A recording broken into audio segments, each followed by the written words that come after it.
সময়টা তখন ঘোর বর্ষাকাল। কোনো একটা কারণে সেই বছর মাত্রাতিরিক্ত বৃষ্টি পড়ছিল।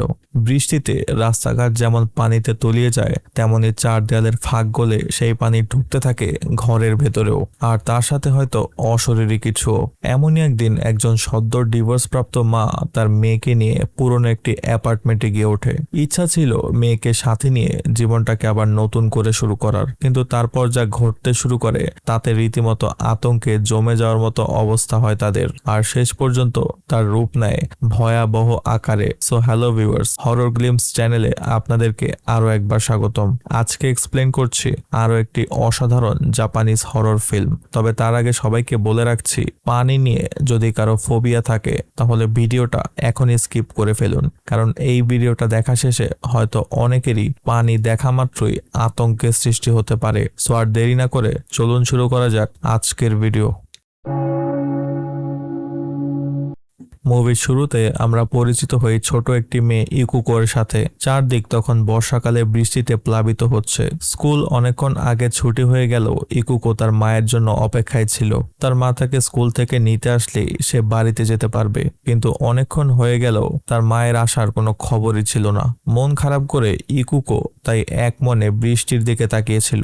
এরপর আমরা পরিচিত হই সেই ছোট্ট মেয়েটির মা ইয়োশিমির সাথে। মেয়েটির মতো ইয়োশিমিও এক দৃষ্টিতে বৃষ্টির দিকে তাকিয়েছিল। আসলে ইয়োশিমি তার ডিভোর্সের ব্যাপারে সেটেলমেন্ট করতে তখন কোর্টে বসেছিল। তার স্বামী মেয়েকে নিজের কাছে রাখতে চাইলেও ইয়োশিমি জানায় মেয়ে শুধু তার কাছেই থাকবে। তাই কোর্টে সেই বিষয়টা নিষ্পত্তি করার জন্যই ইয়োশিমি সকাল থেকে এখানে বসে আছে। কিছুক্ষণ পর ইয়োশিমি কোর্টের জজের সামনে এসে উপস্থিত হয়। এই সময় আমরা জানতে পারি ইয়োশিমি একসময় একটি বই পাবলিশিং কোম্পানিতে প্রুফ রিডার হিসেবে কাজ করত, আর সেই সময় সে ভয়ঙ্কর সব ভৌতিক বইপত্র পড়ার কারণে কিছুটা মানসিকভাবে বিকারগ্রস্ত হয়ে পড়ে। তবে এরপর চিকিৎসা নেওয়ার পর সে সুস্থ হলে চাকরিটাও ছেড়ে দেয়। সেই ঘটনার ততদিনে 10 বছর হয়ে গেছে। তবে ইয়োশিমির হাজবেন্ড ব্যাপারটা কোর্টে নতুন করে তুলে মেয়ের কাস্টডি তার কাছ থেকে কেড়ে নিতে চাইছিল। তাই কোর্ট ইয়োশিমিকে আরো কিছুদিন সুযোগ দেয়। যদি এই সময়ের মধ্যে সে একটা নতুন চাকরি নিয়ে মেয়ের সাথে ভালো মতন থাকতে পারে তাহলে পার্মানেন্টলি সে মেয়ের কাস্টডি পেয়ে যাবে, আর যদি তা না হয় তাহলে মেয়েটিকে হয়তো তার বাবার কাছে দিয়ে দেওয়া হবে। কোর্ট থেকে বেরিয়ে ইয়োশিমি তার মেয়েকে স্কুল থেকে নিয়ে আসে। তারপর একসাথে তারা নিজেদের জন্য একটা নতুন বাসা খুঁজতে যায়। বাইরে তখনও বর্ষাকালের তুমুল বৃষ্টিপাত হচ্ছিল। কিছুক্ষণ পর তারা একটা পুরনো ধরনের অ্যাপার্টমেন্ট বিল্ডিং এ গিয়ে ঢোকে। রংহীন ধূসর এই বিল্ডিংটা যে অনেক পুরনো সেটা বোঝাই যাচ্ছিল। সেখানে ঢুকেই তাদের পরিচয় হয় বিল্ডিং এজেন্ট মিস্টার ওটা এবং বিল্ডিং এর ম্যানেজার মিস্টার কামিয়ার সাথে। মিস্টার ওটা তাদেরকে স্বাগত জানায় এবং লিফটে উঠিয়ে উপরে নিয়ে যেতে শুরু করে। লিফটে ওঠার সাথে সাথেই ইয়োশিমির কিছুটা অস্বস্তি ফিল হতে শুরু করে। সে দেখতে পায় লিফটের ফ্লোরে বৃষ্টির পানি জমে আছে। উপরে তাকাতেই দেখে সিলিং থেকে পানি চুইয়ে চুইয়ে বৃষ্টির পানি পড়ছে। তাছাড়া ফ্লোরে পৌঁছাতে তার মেয়ে যখন লিফট থেকে বেরিয়ে যায় তখন ইয়োশিমির মনে হয় কেউ একজন এসে তার হাত ধরে বসেছে। একটু ধাতস্থ হতে ইয়োশিমি সেটাকে নিজের মনের ভুল ভেবে লিফট থেকে বেরিয়ে আসে। এরপর মিস্টার ওটা তাদেরকে নিয়ে খালি ফ্ল্যাটটায় প্রবেশ করে এবং সবকিছু ঘুরিয়ে ঘুরিয়ে দেখাতে শুরু করে। ইয়োশিমি তখন ফ্ল্যাটটা ঘুরে দেখতে থাকে। এই সময় উপরের সিলিং এ একটা স্যাঁতস্যাঁতে শ্যাওলা দাগ দেখা যায়। তবে মিস্টার ওটা সেটা দেখেও না দেখার ভান করে এড়িয়ে যান। সবগুলো রুম দেখা শেষ হয়ে গেলে ইয়োশিমির ফ্ল্যাটটা খুবই পছন্দ হয়। একটু পুরনো ধাঁচের হলেও ইয়োশিমি সিদ্ধান্ত নেয় আর খোঁজাখুঁজি না করে তারা এই ফ্ল্যাটেই উঠবে। কিন্তু একসময় সে লক্ষ্য করে তার মেয়ে ইকুকো কোথাও নেই। ইয়োশিমি ভাবলো ইকুকো হয়তো তাকে না বলেই বাইরে বেরিয়ে গেছে। তাই সে ফ্ল্যাট থেকে বের হয়ে ইকুকোকে খুঁজতে শুরু করে। নিচতলায় এসে সে ম্যানেজারকে তার মেয়ের ব্যাপারে জিজ্ঞাসা করলে তিনি জানান কাউকে তিনি এখান থেকে যেতে দেখেননি। এই সময় ইয়োশিমি সিসিটিভি মনিটরে তার মেয়েকে দেখতে পায়। মেয়েটি একা একা লিফটে উঠে উপরে কোথাও যাচ্ছিল। ইয়োশিমি তখন ম্যানেজারকে সেটা কোন ফ্লোর জিজ্ঞাসা করলে তিনি বলেন সেটা তার জানা নেই, কারণ বিল্ডিং এর সবগুলো ফ্লোরই দেখতে ঠিক একই রকম। ইয়োশিমি তখন লিফটে উঠে চারপাশে খুঁজতে থাকে এবং একসময় বিল্ডিং এর একদম উপরের উপরের ফ্লোরে ছাদে প্রবেশ করার পর ইকুকোকে দেখতে পায়। এতক্ষণ পর সে অবশেষে স্বস্তির নিঃশ্বাস ফেলে। কিন্তু এই সময় ইয়োশিমি ইকুকোর কাছে একটা লাল রঙের ব্যাগ দেখতে পায়। ইয়োশিমি জিজ্ঞাসা করে ব্যাগটি সে কোথায় পেয়েছে। ইকুকো জানায় সে ছাদেই ব্যাগটি কুড়িয়ে পেয়েছে। ইয়োশিমি ভাবে হয়তো ব্যাগটি এই বিল্ডিং এরই অন্য কোনো বাচ্চার হবে, তাই সে ম্যানেজারের কাছে ব্যাগটি জমা দিয়ে আসে। তবে ব্যাগটি নেড়েচেড়ে দেখার পর ম্যানেজার জানান তাদের এই বিল্ডিং এ এমন কোনো বাচ্চাই নেই, হয়তো তাদের মতোই অন্য কেউ ফ্ল্যাট দেখতে এসে ব্যাগটি ফেলে রেখে গেছে। তিনি ইকুকোকে ব্যাগটি ফিরিয়ে দিয়ে বলেন এর কোনো দাবিদার যখন নেই তখন তুমি ব্যাগটি রেখে দাও। ইকুকো খুশি মনে তখন ব্যাগটি নিতে গেলে ইয়োশিমি কড়াভাবে তাকে শাসিয়ে দেয়, তাই ব্যাগটিও তারপর থেকে ম্যানেজারের কাছেই থেকে যায়।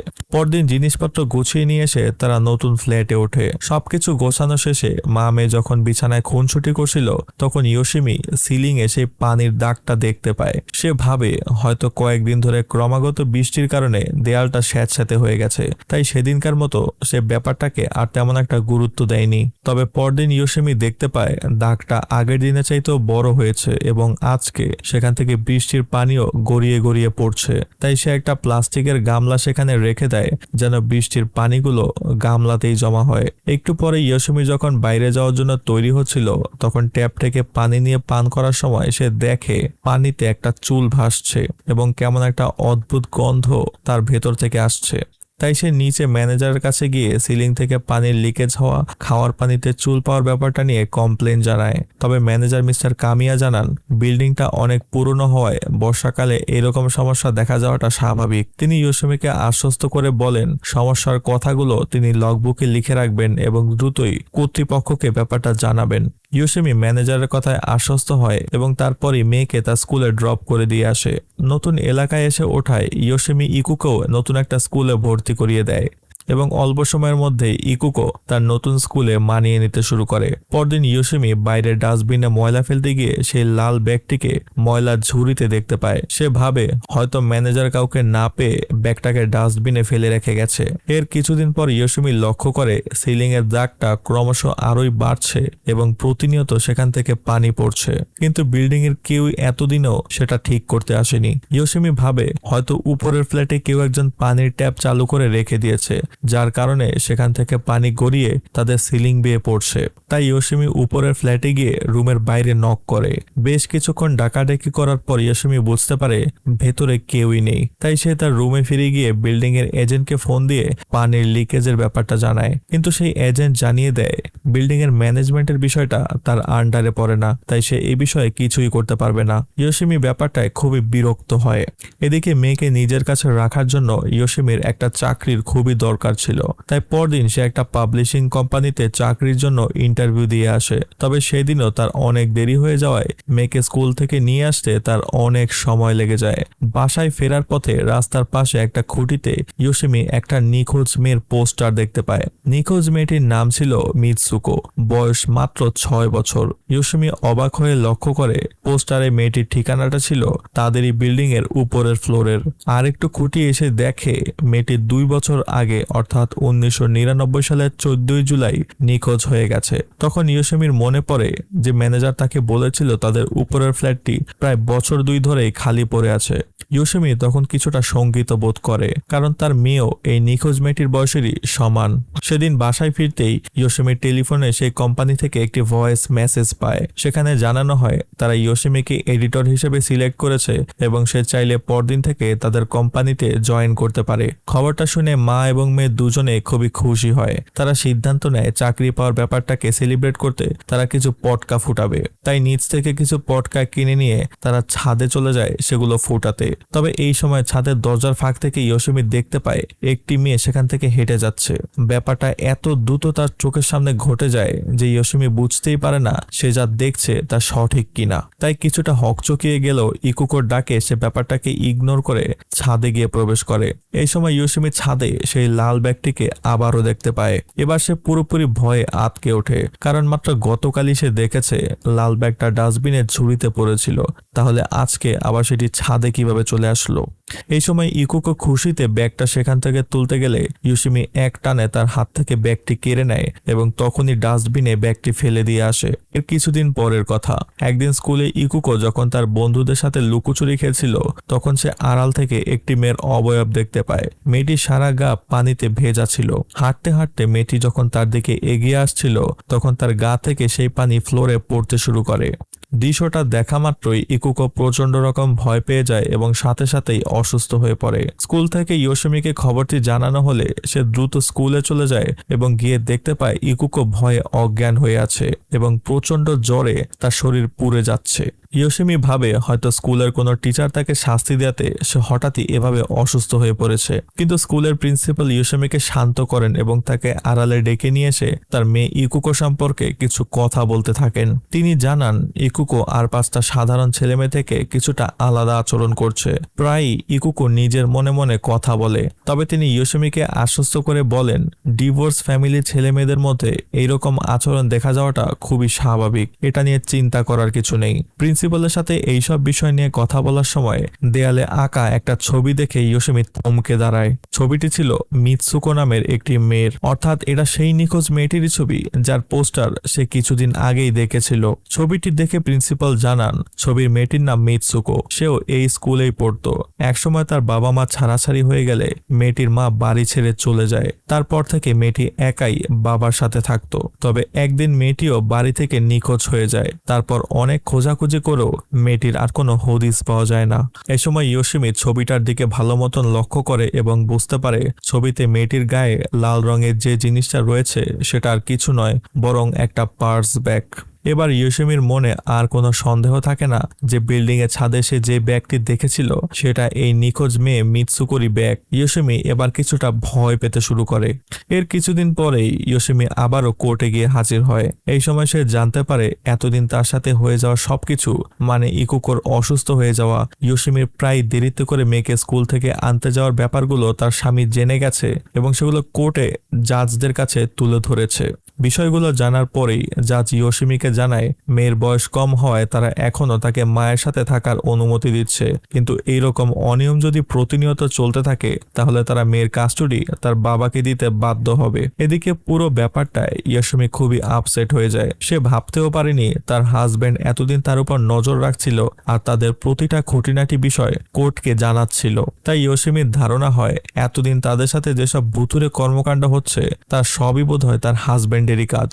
তাই কোর্ট থেকে বের হওয়ার সময় হাজবেন্ডের সাথে দেখা হওয়া মাত্রই ইয়োশিমি চিৎকার করে তার সাথে ঝগড়া বাঁধিয়ে দেয়। তবে এই সময় ইয়োশিমির লয়ার এসে তাকে শান্ত করে এবং কিভাবে এই সমস্যা থেকে কাটিয়ে ওঠা যায় সে সম্পর্কেও কিছু পরামর্শ দেয়।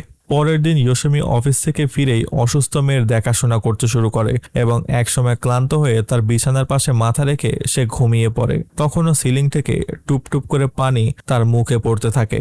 এই সময় ইয়োশিমি একটা অদ্ভুত স্বপ্ন দেখে। স্বপ্নে সে একটা ছোট মেয়েকে দেখে। মেয়েটি স্কুল থেকে ছুটি হওয়ার পর একা একা গেটের পাশে বসেছিল, কিন্তু কেউই তাকে নিতে আসে না।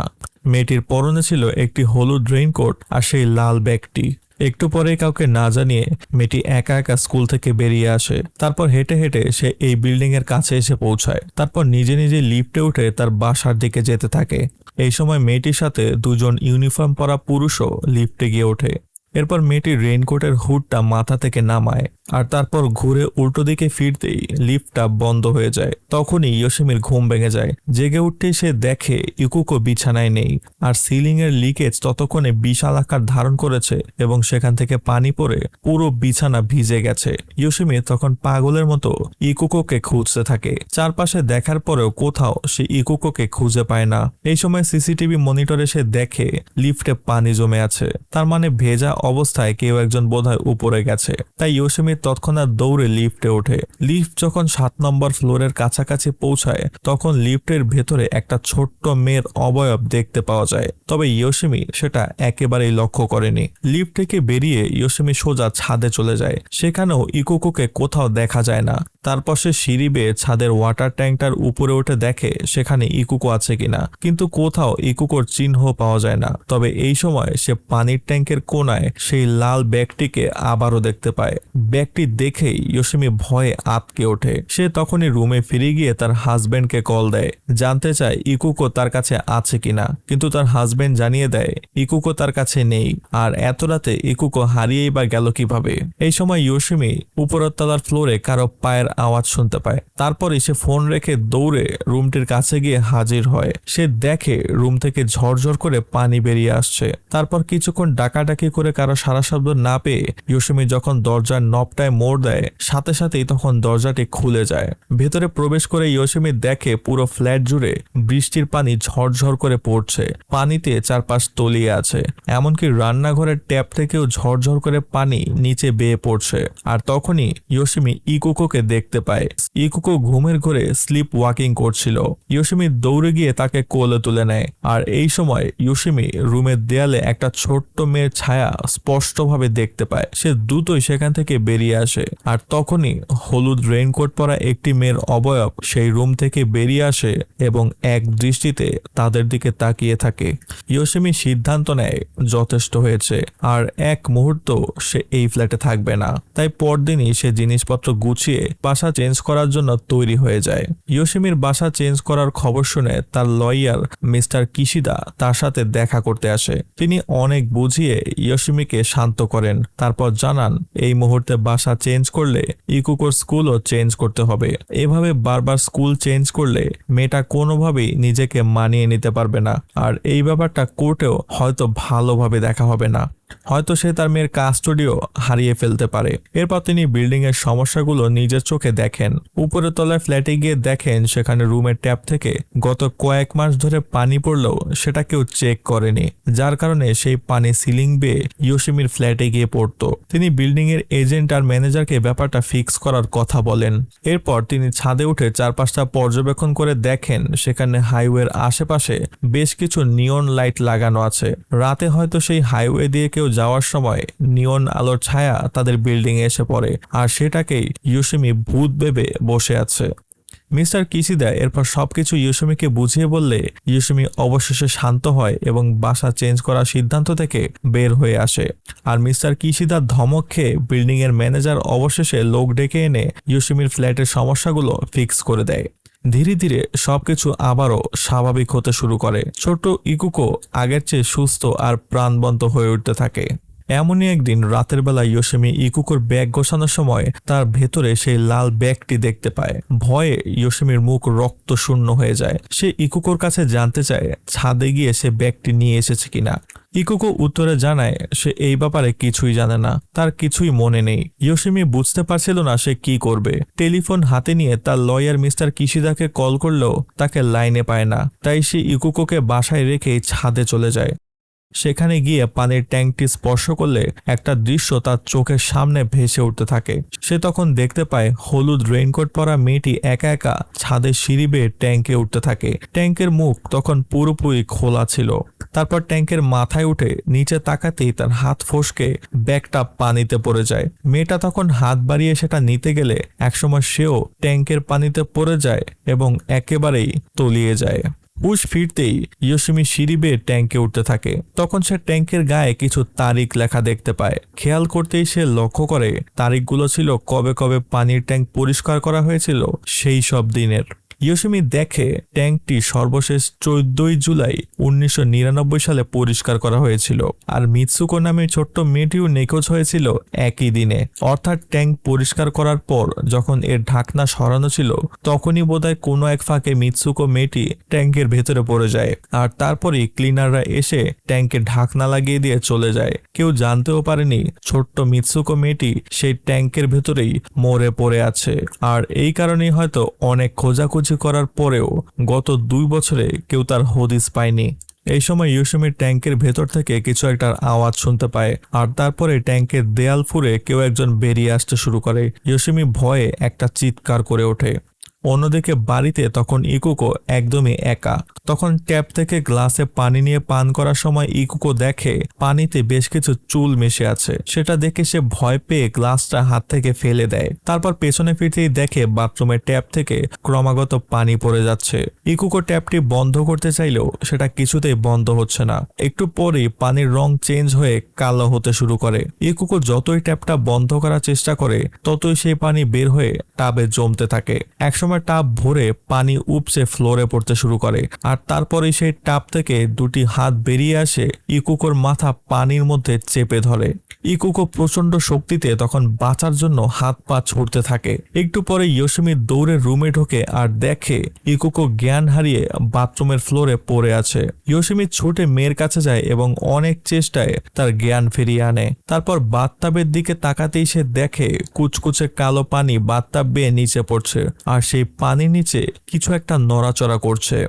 ইয়োশিমি আর এক মুহূর্ত অপেক্ষা না করে মেয়েকে কোলে করে রুম থেকে বেরিয়ে আসে এবং সোজা লিফটে গিয়ে ওঠে। কিন্তু নিচে যাওয়ার জন্য বারবার সুইচে চাপ দেওয়ার পরেও সুইচ কাজ করছিল না। উল্টো লিফটের সিলিং ছিদ্র হয়ে তার ভেতর থেকে পানি বের হয়ে আসে লিফটের ভেতরে পড়তে থাকে, আর সাথে সাথেই শর্ট সার্কিট করে লিফটটাও নষ্ট হয়ে যায়। এই সময় সামনের দিকে তাকাতেই সে দেখে তার রুম থেকে কেউ একজন বের হয়ে আসছে। ইয়োশিমি ভাবে এটা বোধহয় সেই ছোট্ট মেয়েটিরই ভূত হবে, কিন্তু মেয়েটি বেরিয়ে আসতেই সে দেখে এটা তারই মেয়ে ইকুকো। ইয়োশিমি তখন একেবারেই হতবাক হয়ে যায়। যদি তার মেয়ে ওখানেই দাঁড়িয়ে থাকবে তাহলে তার কোলে কে আছে? তীব্র ভয়ে সে পাশে তাকাতেই হলুদ রেইনকোট পরা সেই মেয়েটির ভূত তাকে মা মা বলে জড়িয়ে ধরে, আর তারপরে দুই হাত দিয়ে তার গলা চেপে ধরে। ইকুকো তখন দৌড়ে তার দিকে আসতে থাকলে ইয়োশিমি চিৎকার করে তাকে এদিকে আসতে মানা করে। তারপর সজোরে একটা হুমকি দিয়ে বলে, আমি তোমার মা নই। নিজের মায়ের কাছে এমন কথা শুনে ইকুকো কষ্টে কাঁদতে থাকে, আর তখনই ছোট্ট মেয়েটির ভূত তার গলা থেকে হাত সরিয়ে আনে। ইয়োশিমি তখন তাকেই জড়িয়ে ধরে বুকে টেনে নেয়। ইকুকো কাঁদতে কাঁদতে সেই দৃশ্য দেখতে থাকে, আর তারপরে লিফট চালু হয়ে যায় আর ইকুকোর সামনেই লিফটের দরজা বন্ধ হয়ে যায়। ইকুকো দরজার ফাঁক দিয়ে তার দিকে তাকিয়ে মা মা বলে চিৎকার করতে থাকে, কিন্তু ইয়োশিমি সেই ডাকের কোনো সাড়া দেয় না, কারণ সে বুঝতে পারছিল এই মেয়ের ভূতটি তাকে মা হিসেবে পেতে চাইছে, আর যদি সে এই ডাকে সাড়া না দেয় তাহলে সে ইকুকোকেই শেষ করে দেবে। আর সে কারণেই নিজের মেয়ের জীবন বাঁচাতে মা হিসেবে সবচাইতে কঠিন সিদ্ধান্তটাই নেয় ইয়োশিমা। নিজের সন্তানকে দূরে ঠেলে দিয়ে এই অতৃপ্ত আত্মাটিকে সে পরম স্নেহে বুকে টেনে নেয়, আর লিফটটা তখন বিকট একটা আওয়াজ করে বিধ্বস্ত হয়ে যায়। সেই ঘটনার পর প্রায় 10 বছর কেটে গেছে। ছোট্ট সেই ইকুকো এখন পুরো দস্তুর একটি কিশোরী মেয়ে। সেদিনকার ঘটনার পর থেকে সে তার বাবার কাছেই বড় হয়েছে। একদিন বন্ধুদের সাথে ঘুরতে বেড়ানোর সময় তাদের বাস সেই স্কুলের সামনে এসে দাঁড়ায়, যে স্কুলে সে একসময় পড়তো। ইকুকো দেখে একটা ছোট্ট মেয়ে একা একা স্কুলের সামনে দাঁড়িয়ে আছে, আর তারপরই মেয়েটির মা তাকে নিতে আসলে সে খুবই খুশি হয়ে যায়। দৃশ্যটা দেখেই ইকুকোর নিজের মায়ের কথা মনে পড়ে যায়, তাই সে একসময় নিজের মনে হাঁটতে শুরু করে। তারপর ইকুকো তার মায়ের সাথে যে বিল্ডিং এ থাকতো সেখানে গিয়ে ঢুকে পড়ে। বিল্ডিংটা ততদিনে পরিত্যক্ত হয়ে গেছে, কেউই আর সেখানে থাকে না। ইকুকো হাঁটতে হাঁটতে চারপাশটা ঘুরে দেখতে থাকে। অনেক স্মৃতি তার মনে তখন ভাসতে থাকে। তারপর এক সময় সে তাদের পুরনো সেই ফ্ল্যাটে গিয়ে প্রবেশ করে। অদ্ভুত ব্যাপার হলো, সেখানে ঢুকতেই সে দেখে রুমটা এখনো পরিষ্কারভাবে সাজানো আছে, এমনকি বিছানার পাশে একটি ফ্রেমে সে তার মায়ের সাথে থাকা পুরনো ছবিও দেখতে পায়। কিছুক্ষণ চারপাশটা দেখে বেরিয়ে আসার সময় পেছনে ফিরতে ইকুকো দেখে তার মা সেখানে দাঁড়িয়ে আছে। ইকুকো খুবই অবাক হয়ে যায়। সে ভাবতেও পারেনি তার মাকে সে এখানে দেখতে পাবে। মাকে দেখেই ইকুকো তাকে বিভিন্ন রকম প্রশ্ন করতে শুরু করে। কেন সে তাকে ছেড়ে চলে গেছে, কেন সে এতদিনও তাকে দেখতে আসেনি, এইসব। তবে ইয়োশিমি তার প্রশ্নের কোনো জবাব না দিয়েই হাসতে থাকে। ইকুকো তখন তার মাকে জানায় সে যেন এখান থেকে চলে গিয়ে তার সাথেই থাকে। তবে এই কথাটা বলা মাত্রই ইকুকো তার পেছনে অদ্ভুত কিছু একটার উপস্থিতি অনুভব করে, আর ইয়োশিমি তখন তার দিকে তাকিয়ে শান্ত স্বরে বলে, সরি ইকুকো, আমার পক্ষে তোমার সাথে থাকাটা সম্ভব নয়। দুঃখ ভরা চোখে ইকুকো তার মায়ের দিকে তাকিয়ে থাকে, আর একই সময় তাদের দিকে তাকিয়ে থাকে পেছনে দাঁড়ানো হলুদ রেইন রেইনকোট পরা সেই ছোট্ট মেয়েটি। ইকুকো আবারও পেছনে ফিরে তাকায়, কিন্তু কাউকে সে দেখতে পায় না। তারপর মুখ ফেরাতেই সে দেখে তার মাও আর সেখানে নেই। ইকুকো করুণ সুরে তার মাকে ডাকতে থাকে, কিন্তু শুনশান সেই রুম থেকে আর কোনো উত্তরই আসে না। ভিডিওটি শেষ পর্যন্ত দেখার জন্য আপনাদেরকে ধন্যবাদ। ভালো লাগলে ভিডিওটিকে লাইক এবং চ্যানেলটিকেও সাবস্ক্রাইব করার অনুরোধ থাকলো। আজকের মতো এখানেই বিদায় নিচ্ছি।